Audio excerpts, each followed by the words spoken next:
Mexico.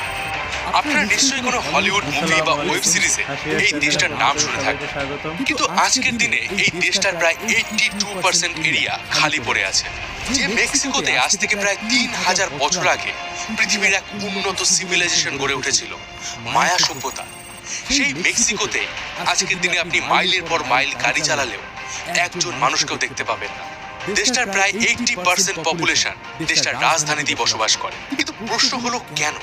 মেক্সিকোর আয়তন আমাদের ভারতের অর্ধেকের থেকে একটু বেশি, কিন্তু জনসংখ্যা মাত্র 13 কোটি, মানে ভারতের জনসংখ্যার 10 ভাগের 1 ভাগ। আর জানলে অবাক হবেন, আজকের দিনে মেক্সিকো সিটি বিশ্বের অন্যতম একটা ধনী শহর, কিন্তু তারপরেও এখানকার মানুষেরা আজকের দিনে আমেরিকা বা ইউরোপে চলে যাচ্ছে। প্রশ্ন হচ্ছে কেন? কেন মেক্সিকোর 82% এরিয়া খালি পড়ে রয়েছে?